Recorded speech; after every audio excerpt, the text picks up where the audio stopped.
I believe we've connected. I hope so. Good afternoon, everyone. At least it is here on the West Coast in California, where we are not so cold and don't have snow and ice like I know the rest of the country has been pelted. I'm not so familiar with what's happening around the rest of the world. So it's a little bit peculiar to be in one's office in the afternoon, talking to a computer screen, talking about training. That's easy for me to do.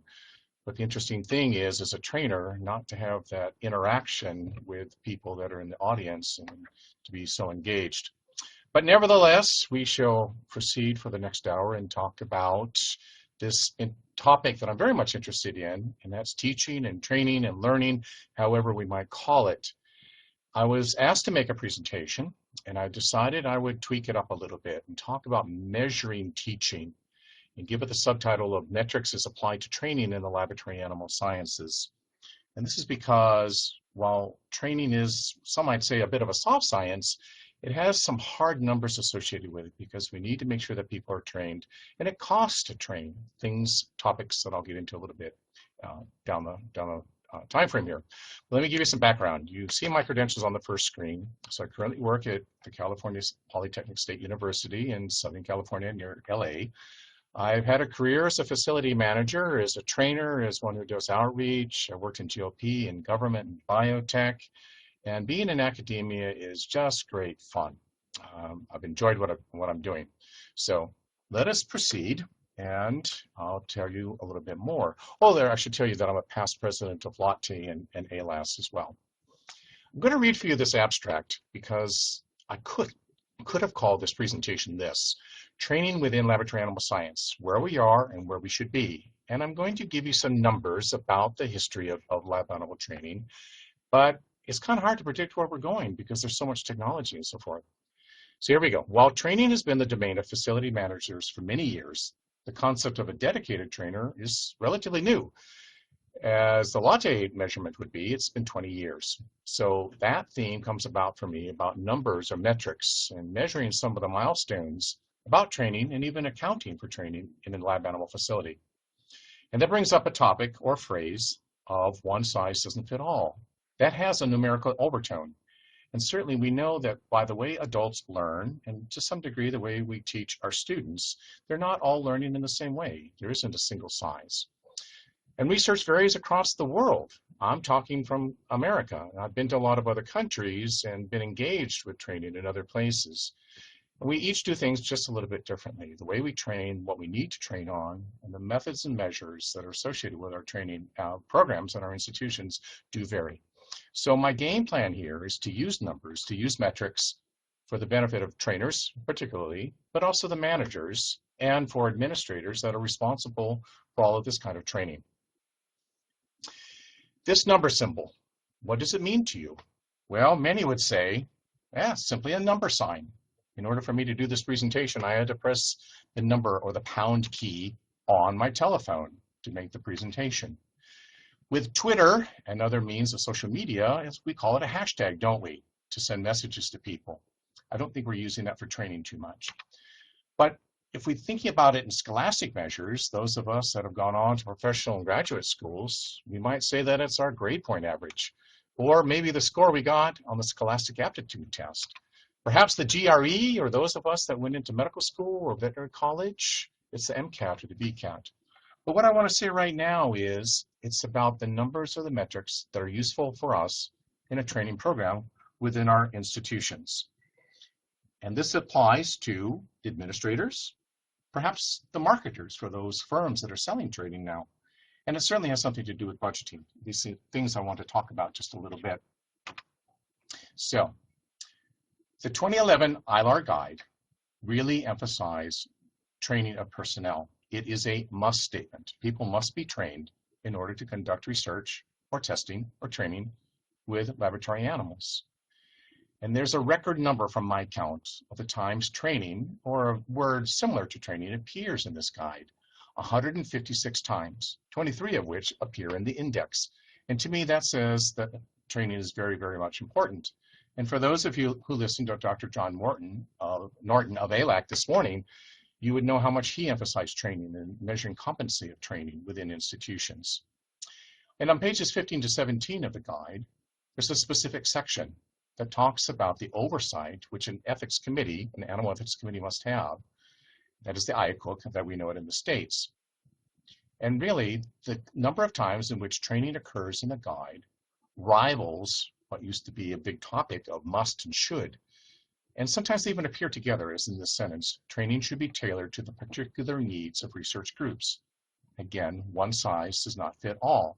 The way we train an IACUC member is not necessarily the same way we would train a member of the K-12 staff. So this is learning. How do we learn people? How do people learn? And sometimes I get asked the question as a trainer, what is the difference between the words training, trainer, and teaching and teacher? They're not necessarily the same. Let's have a look at this WAN definition. Generally, one thinks of teaching as being more broad and then less focused on a particular kind of training, and may even be theoretically based.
A person, an educator, a philosopher of a kind of the 20th century who used this word andragogy. It's actually a word from the early 1800s, coined in Germany, and that's different than the way children learn, which is the word pedagogy.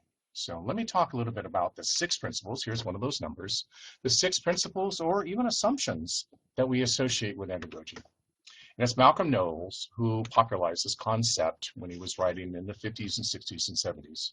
His principles are the following. For adults, they want to know something. It's very, very important that they know, and it's a need to know.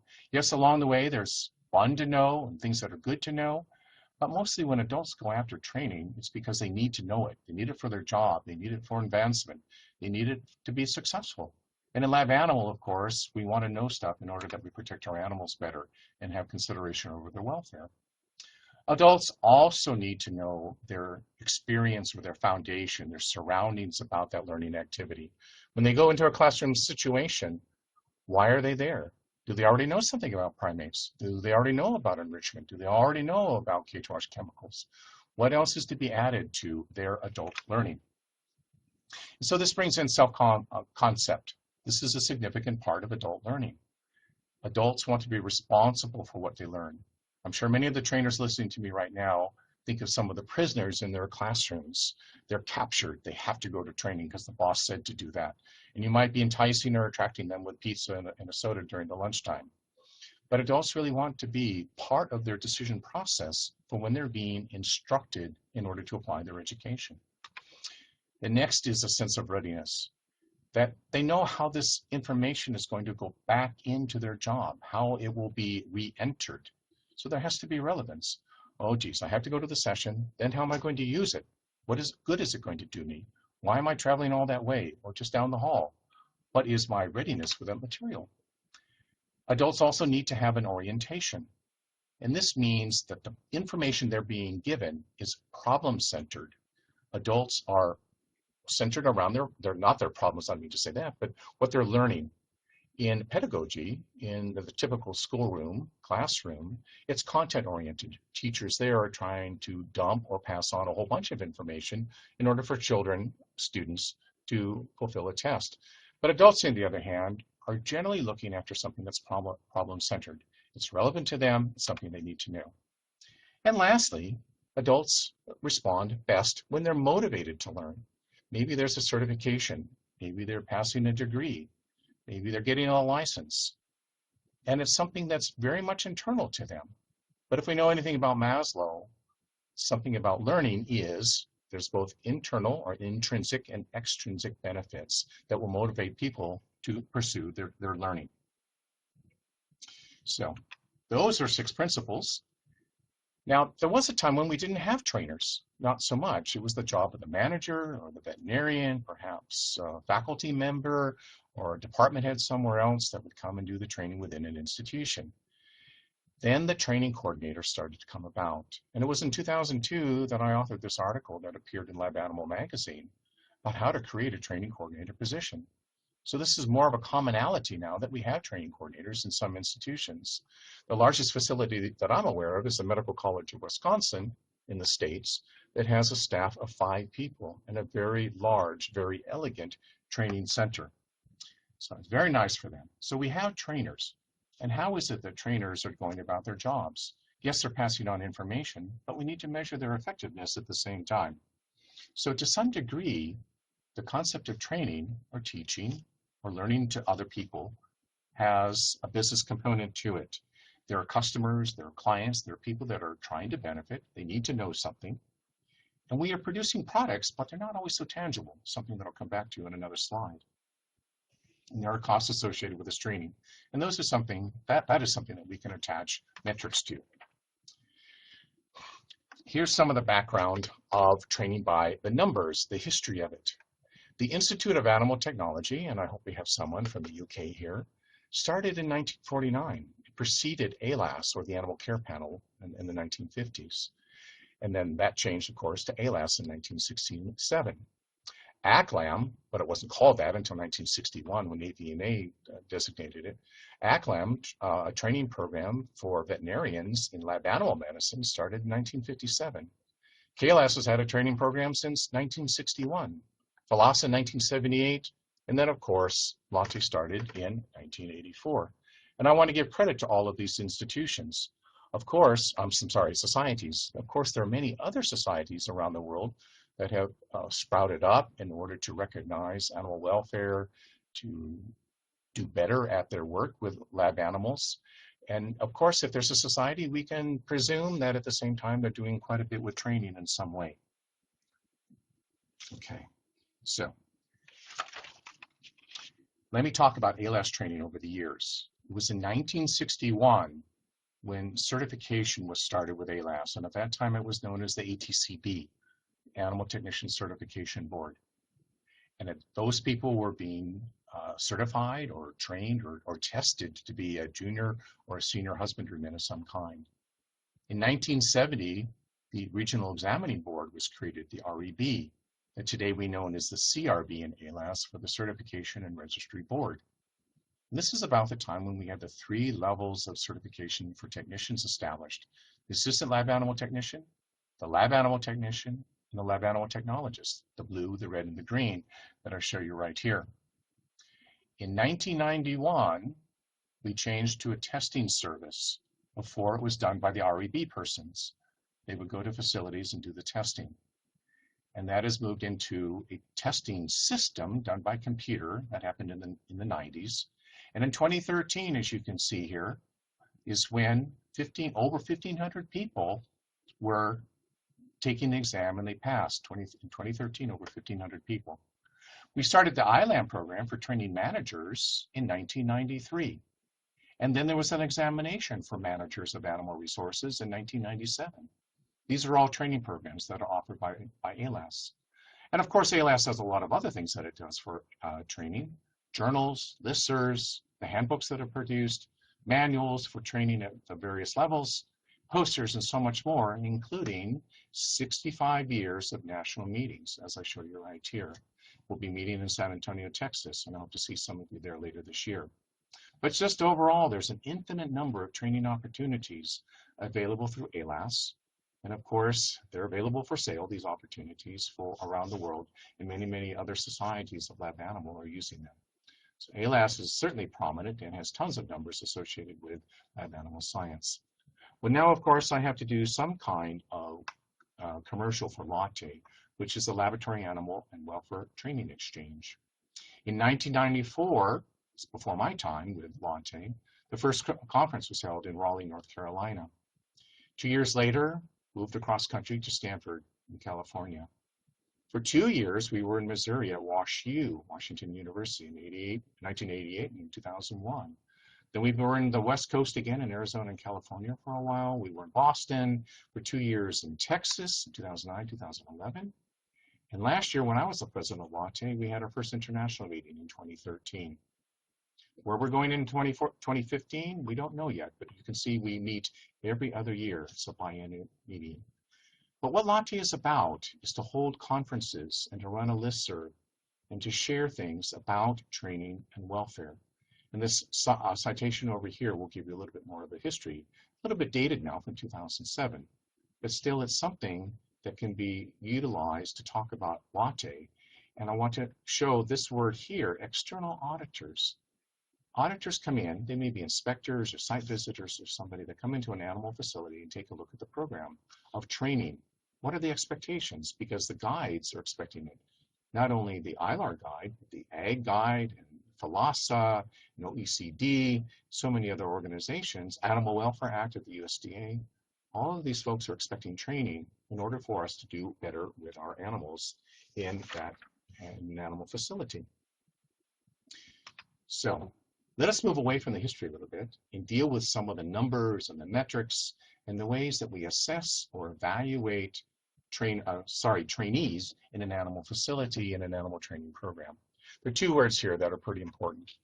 Formative, meaning assessing something that's going along the way, and summative, coming from the word sum, which is the total of the capability of the learning process.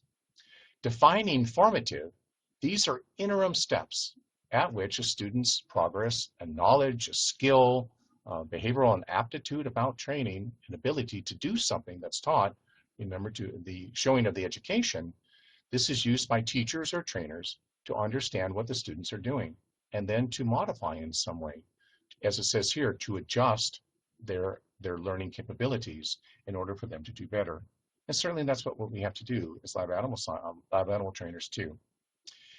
At the sum, that may be the very end when we have to take a qualifying exam. And that certainly is a nervous, anxious process for those persons who sit for, say, Category C in FALASA, or the LATG, Lab Animal Technologist Certification Examination with AALAS in the States, or to become an RLAT in the Canadian version of it, which is a little more involved than the American version. So, formative and summative assessments. It isn't right, I think, that all at once a person takes a test at the very end and that determines his ability to perform experiments or work with animals. There has to be some formative assessment along the way in order to guide a student in order to do better with the animals, of course being taught by someone with more experience. More recently, at least in the States, we have what's known as post-approval monitoring, or PAMing. That's an assessment of some kind, where a group, perhaps a subset of one's animal ethics committee or the IACUC, will go to facilities, into animal rooms, or onto lab benches where animals are being used to determine whether the animals are being used appropriately and according to the approved protocol. So we're monitoring. And of course, there's a scoring there. So back to that metric system. Do the people show that they're trained? Are they capable of producing appropriate anesthesia in the animal? What are the metrics? What are the ways of making sure that people are actually taking care of the animals as they should while producing, while actually executing the education that they have been instructed by earlier on? So here's something I want to talk about as well, because this is more academic. That is testing. How many times do we test? Are people accustomed to testing? Some persons come into our training rooms and it's a long time since they've taken a test. It may be their driver's license, at which was the last time that they took a test. So here we're going to slap on them quizzes and midterms, as we know from a classroom situation. But this is traditional. We may have to teach people how to learn, how to take examinations, how to perform. And I've heard and read, it's much better to be teaching someone in a classroom situation where mistakes can be caught before it's catastrophic in some way, and not do it when the animal is actually on the table or some data are being collected from an animal. So it's better to do formative as a means of testing people, knowing what's going along the way before they actually perform summatively whatever the procedure is. I've mentioned certifications and testing and how anxiety producing they can be. what it means to get prepared for a test. Many of our tests are multiple choice. 4 or 5 possible answers for a single question, the root. What is the answer? Are we preparing people to do better that way? So assessments are very much a part of a trainer's toolbox. Related to this is testing out of training. This happens oftentimes, I think, when an investigator who says, oh, geez, I've been doing this all the way along.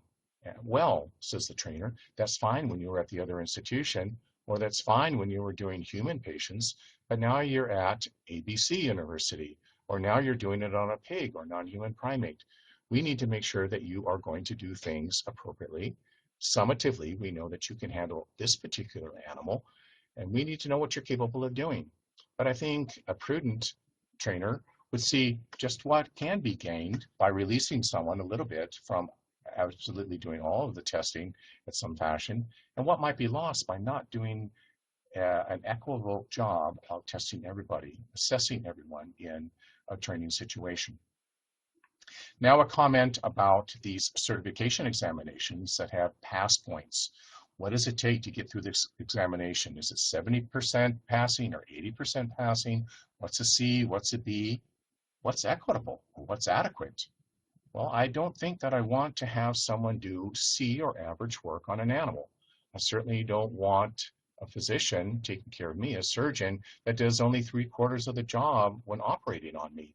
That isn't right. So there's this field of psychometrics, applying adult behavior or psychology and measuring test taking. What are good questions? What are good ways of measuring the way that a person can answer a question? And it's a complicated field involving a lot of statistics, just like we have to do when assessing the number of animals in a protocol. So the various ways of assessing how a training program goes, how a student of a lab animal program is going to perform.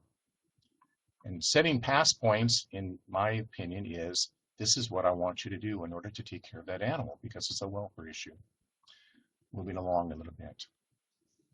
How do we assess these people? Well, there's a term for this called rubrics. And I've got several slides here that go into some detail because trainers need to evaluate how much can a student, a learner, do in a training session. So Popham, and the reference is down here, he is an educator at UCLA, has written this book about rubrics and how do you assess people. He says a rubric is little more than a scoring guide with a very fancy name. And we're all doing it in certain ways, and the next 2 slides show us just how we do that. And this term has come about from the 1970s. It's at the time in general education, at least in the States, when we needed to say students need to be tested. There needs to be accountability of testing because students are moving into jobs and we need to know how well they can perform. And of course, in the States, we have Common Core that's coming about, No Child Left Behind. So this is a relatively recent concept, but still fitting within the time of lab animal training. There are 3 elements to a rubric. These are Popham's. The first is the criteria by which we have to judge somebody. And then what are the distinctions or what are the characteristics that we're judging that person by? And then we have to have a strategy of scoring that individual. So let's go through these another time. We have to have the criteria, 1, 2, and 3. How are we going to assess that person for what he's doing in a task or what he knows when it's knowledge-based? What are the distinctions? How do we judge this person that are very much combined with a scoring? So here, a score of 1 shows you in criterion 1 that the person isn't performing very well. There's a no. But for a score of 4, the person is doing quite well. It's a yes comment here, and a lot more. In the middle, that's the average performance. This person's okay right here, but it would be nice if he was able to do a little bit more. And as LAWTE says, which is part of my 3rd rubric slide, technical skills seem best suited for this numeric merit evaluation of some kind. But it might be good for those of us that are trying to assign metrics to create rubrics for evaluating how persons perform, particularly at skill-based activities within the lab animal facility. And it just so happens that this paper published by Clifford et al. Last year in the Journal of AALAS shows us just one such level of competency or one such rubric. So here we have a competency of knowing about a technique, which is how to restrain a mouse at various criteria, pardon me. How well is this person doing it? Does the person know the technique? Does the person show how to pick up the animal adequately, appropriately? Does the person show how to restrain well?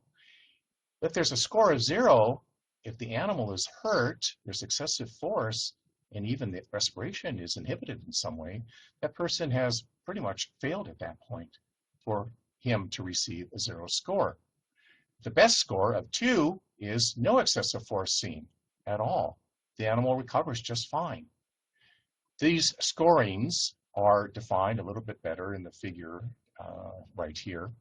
But the things I want to bring up is that there is consistent and objective assessment.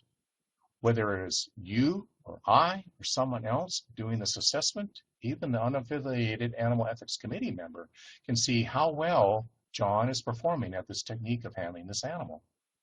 At the end of the period, there's a documentation. Over here we can write 6, well, a 2, I'm sorry, that would be 2 here. And if there's 2 in all of them, it would be 6 down at the bottom for a total score. The student gets this formative assessment. Hopefully, summatively, he has passed if he gets the 6. I should cross out this one at this point. And this individual has passed this level of competency at handling a mouse. This is a lot of work to develop this rubric. And I want to make a comment about this, the details that are in here. The authors of this paper have said that in order for John to pass this particular level of competency, he must perform at the 6th level. So everything has to be at the top. That might be quite scary or nerve-wracking for John to know that I have to perform everything perfectly, expertly. This all or none scoring may not work so well with individuals that are a little bit nervous in training. But if there's formative assessments, several rubric quizzes being done by the teacher to the learner over the process, John should be able to do ultimately a 6. And I've known that this happens a lot, particularly with GLP work and gavaging. If we don't perform 10 out of 10 gavages correctly, well, that rat later on could have a broken esophagus or broken trachea or something could be pierced, and that's not a very good thing to have, of course. Okay, so that's rubrics number 2. Rubrics number 3, going back to Heather Waltis's paper, which is published in Lab Animal Science Professional just last year, she has a rubric as well. And I'm sorry for the smallness of this, but it was captured out of the journal and a little bit difficult to show. So here we are looking at the competency of ear notching. And there's some criteria about it, what it entails, and how to look at this particular individual, how John is performing at ear notching with aseptic technique. So there's a little bit of a clincher thrown into this. Maybe John is pretty good without having to do it aseptically. But in this case, we're going to assess it aseptically, probably under a biological safety cabinet. So here we have the scoring, 0, 1, 2, 3, 4, 5. By numbers, that's a 6-based Likert scale, L-I-K-E-R-T, for the person to develop the scoring system. Now, what is an issue with this particular scoring system? We don't know whether 0 is at the bottom. Certainly, we can expect it to be. 0 is 1 and 5 is the high. So we don't have the criteria established here, unless they're presented somewhere else. In the other slide, we had those criteria established right here. We knew how to evaluate what the score was. In this situation, we have to make a decision, somewhat subjectively, whether a 2 is less than a 3 and by how much. Is the trainer guided by this? Has the trainer proven his or her competency over time in order to determine what is different between a 2 and a 3 and all the way up to a 4? This is kind of like a hotel evaluation that you received after staying there. Well, did you like it? Was it extremely satisfactory? Well, I had a good time there. It worked. So what kind of scale are we going to use? It would be better, I think, to have a little bit of objectivity onto this particular one. So this is a technique, another way to show how our rubric can be utilized to assess trainers in an animal facility. And it starts with objectives, It organizes the criteria, as I show you here, in some recordable format. The Likert items permit an overall measurement of the particular traits and allows for collection of all the data. This is formative as well. The individual can be told, oh, you got only a 1 on this particular one, but you got a 5 over here. That's doing pretty well, but let's work on this particular one for the next time. And whatever we learn here can be beneficial because it can help subject matter experts, certifiers, and evaluators of job performance on just how well John is doing. Now moving on to the next, I want to talk about the costs for the business of training.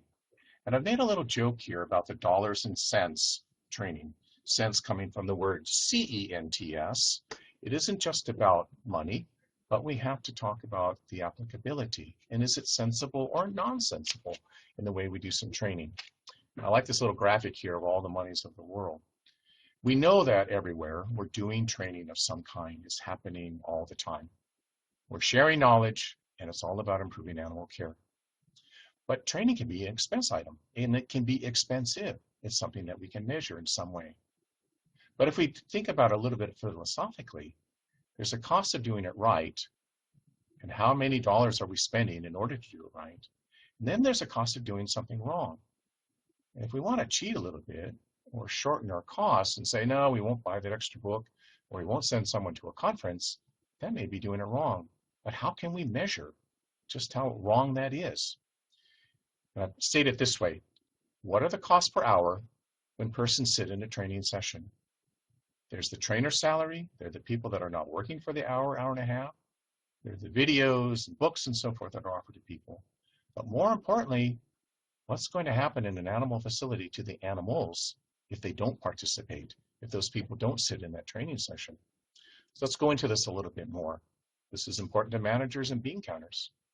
So it's relatively easy to add up the costs of things like manuals, subscriptions for training situations, the food, the pizza, the sodas and so forth, wages. These are fairly easy costs.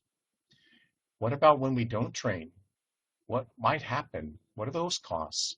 When we lose animals, when we lose time doing something again, when someone is rather emotional about what they're doing and they know that they're not trained quite right, and they're suspecting that they might make a problem or have a problem with it.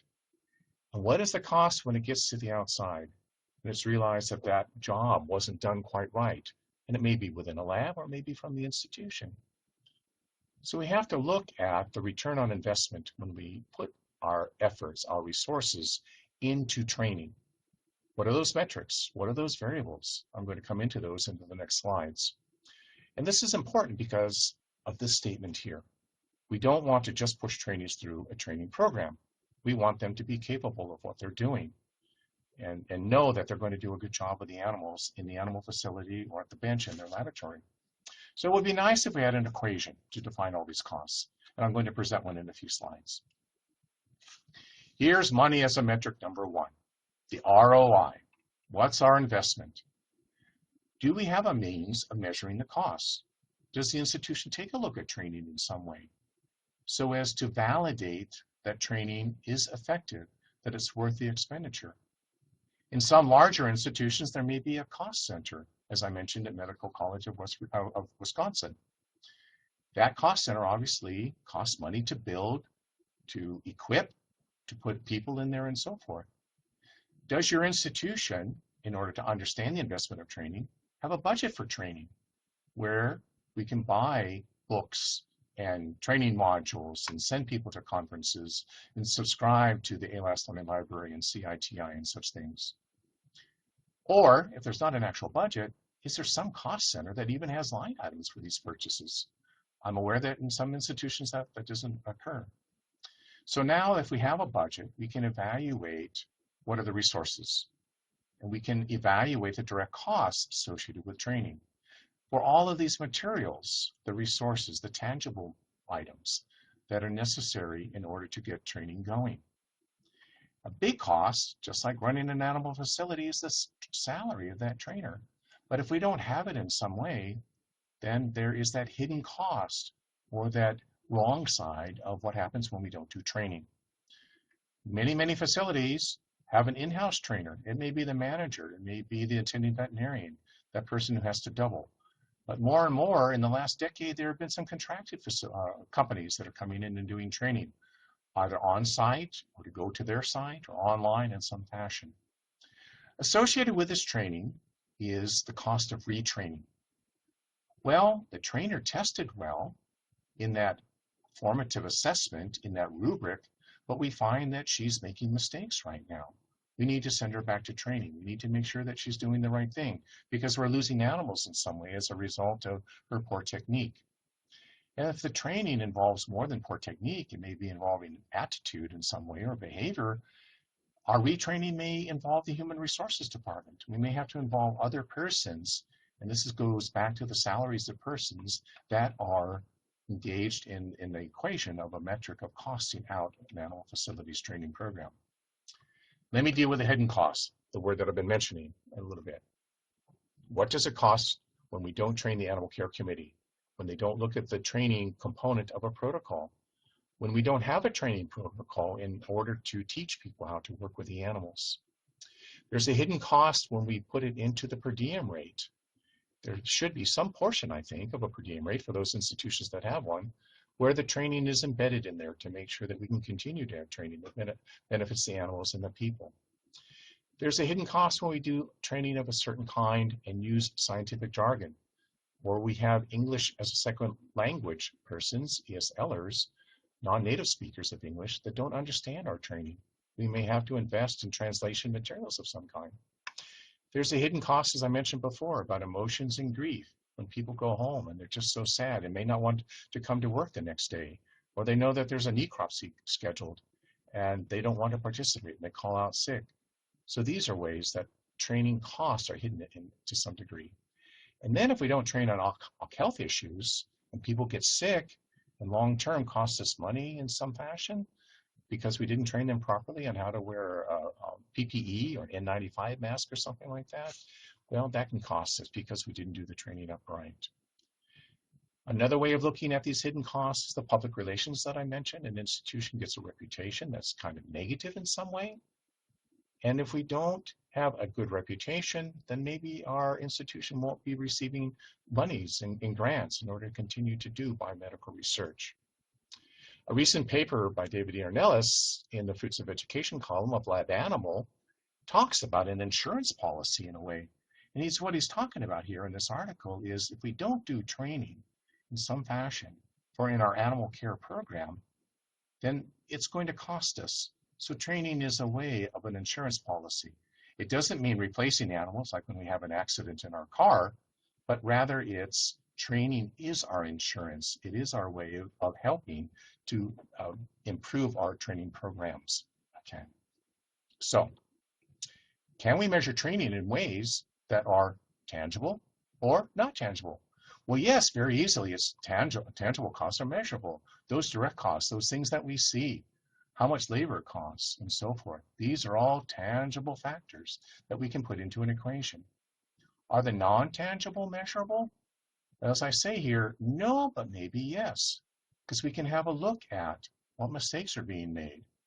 The manager should have an evaluation of that and do a retrospective analysis in order to avoid those mistakes in future by having some kind of retraining or re-entry mechanism in order to make sure that people are capable of doing the job. We might be able to measure in some way that we are retaining facts. A manager that walks in the hallway and says, hey, John, Susie, I understand you just went to the training session. What did you get out of that?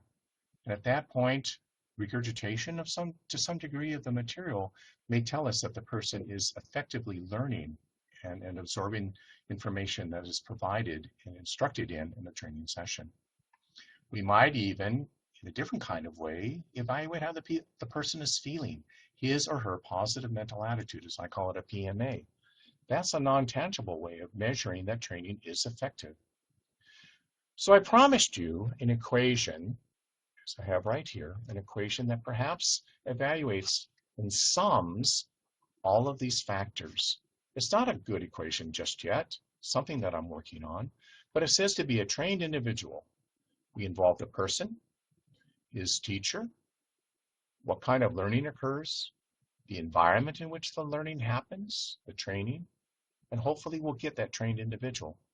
Notice these are all positives. I don't have any subtractions at this point because I want this to be a positive additional consideration, a characteristic. But this answer is certainly going to depend upon the particular animal facilities with which we're dealing. The size of the place, how many trainers are there, are they part-time, full-time, are they dedicated to it, what kinds of animals. A lot of training focuses on mice. Well, obviously they're 90% of the animals used across the world. But we have to train on a lot of different animals. Scores of them are being used. It will depend upon the kind of research that's being done. But by starting on the variables that are measurable, we can find out in a metric way whether our training is effective. And we are getting return on our investment in training. To touch on another number, here's the 3 R's. This is the 55th anniversary of the publication of Russell and Birch's story about the 3 R's, replacement, reduction, and refinement. And as I share, this arrow shows that in training, most of it is working on the refinement process. How are we going to use those particular animals a little bit better? Some of us have added a 4th R, that of respect to the animals, and that's certainly important in a training program. And how about the rest of these guys? It's a half dozen R's about how important training is and how important lab animal science is when we're working with the animals. So I'd like to create a new category of R's, the training 4 R's for effectiveness. That is the readiness, and that is how the adult feels when he's in that learning program. Does he come there prepared in some way? The repetition of training processes. Do we learn again and again? Are we evaluated in some way, as in our rubric? But also the repetition that builds on scaffolds. For example, in chemistry, we learn how to wash cages, but are we also learning about the sanitation of the chemicals and how effective they are? That's a process of repetition where we scaffold our training. And then the 4th R in training for me is the relevancy. If we have a facility that's not using non-human primates, it's probably not worth investing any money in those non-human primates, unless, of course, it's a technician certification program, and thereby we would want that technician to know something about non-human primates for the day when we might have non-human primates in our animal facility. Okay. Now I want to get to a management process that's called 360-degree training feedback. And this is used in management in order to measure behaviors and capabilities, competencies, and it's circular, as 360 degrees implies. It allows someone, the student in the middle or the trainer in the middle, to have a look at how well the training is occurring. So we can swap the roles of people. When we have an evaluation of how well the student is learning, then we can get a sense of how effective our training is. But I'm saying, when to swap the role, put the trainer in there, go to someone else's classes, be the recipient of the evaluative rubric, the formative rubric at some point. Put yourself on the other side. So as this management process of 360-degree evaluation applies to training, there are many, many stakeholders that have an interest on the outside for how well that individual in the middle is being looked at.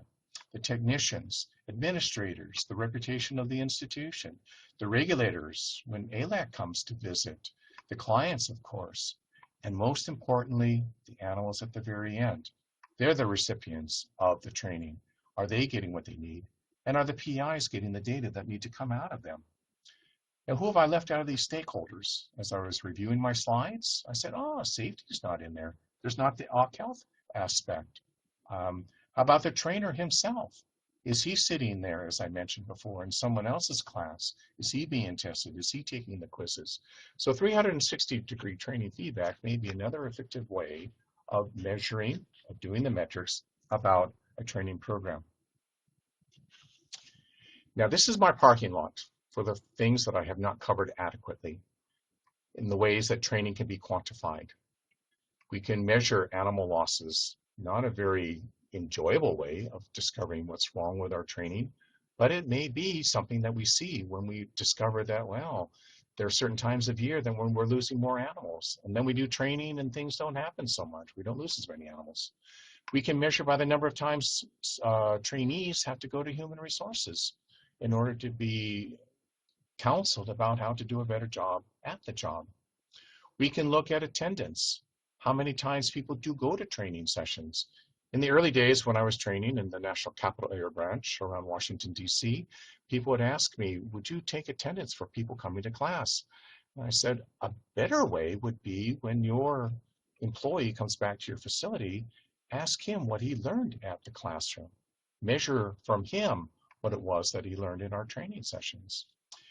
Another way would be measuring the ratio of the number of students per the animal. Do we have one person per one mouse? Do we have 5 rats per one individual? Or the other way, 5 animals per one rat? The Association of Veterinary Technician Educators has defined to some degree how many times an animal should be used when they're teaching vet techs. And why won't we do that in animal facilities? I think this is a very good idea. How many times is an animal used in a training protocol? How many training sessions per week? How many times is that animal injected or poked or prodded or restrained in order that the animal can recover in some fashion? We can measure the number of SFIs.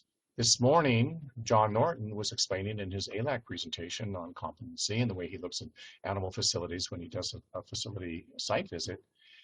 He reported in several graphs about the SFIs that are associated with training in the ways of OC Health or the IACUC or some other aspect of the training program or of the overall animal program at an institution. What SFIs are associated with training? I thought it was very enlightening. So I would encourage you to have a look at his presentation, which is available through this bio conference. We can have a look at the students that are being served within that training session versus the overall science community that exists within your institution. Are we capturing everybody? And as I said before, regulators, site visitors, everyone is expecting a lot more training and having it to be documented. We must have these aspects of a training program reviewed, and it's the job of the IACUC or the Animal Ethics Committee to have a look. Now, my take-home assignment to those of you listening to me is, what are these measures? What are the metrics that should be identified at your institution? One size doesn't fit all. These are my measures. What does it matter for your institution? So, as we near the end of my presentation, using my phrase of metrics, math again, my incalculable thanks, I was able to say that word, go to these various individuals. Mr. Jepson, who invited me to make this presentation. And I considered what I was going to do and give it a different perspective of metrics and so forth. My slides have been a little busy for you. I've talked about them quite a bit, but there are people that are going to be using this as a document or as a guide later on, and I wanted to be sure that my slides were a little bit more comprehensive. I, of course, have to thank AALAS, being a past president, because it gave me a start to be a teacher and a trainer.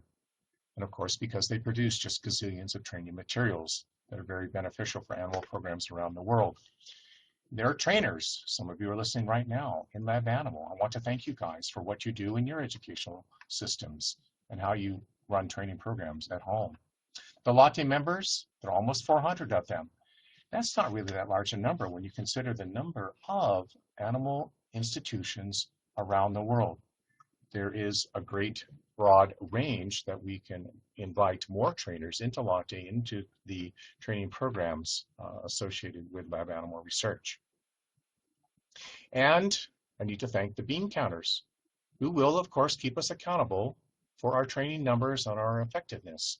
We'll count up how many books we're buying, how many trips we take to some AALAS meeting or FALASA or local AALAS branch meeting or something like that. So thanks to all of you. I appreciate you listening to me. And my next slide is to ask, with the number symbol, how many questions are there? And I can look on my slide and have a look at the questions in the Q&A. I appreciate that people have taken a listen to what I have to say, and I hope you can bring these back. Calculating, surveying, estimating metrics and so forth, that's a hard process within institutions. but it might prove why you need to have another trainer or why you need to go after having someone be involved in training to a greater degree if you can show those numbers to somebody. And I offer up anything else to say to people.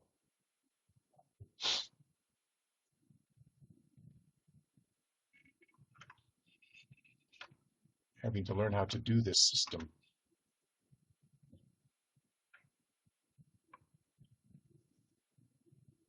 Well, thank you so much. With that, I'll close my session. And to you, enjoy the rest of the conference and do training and measure it and make it effective for our animals. Good night, good morning, wherever you may be, because I see people from Australia. Bye-bye.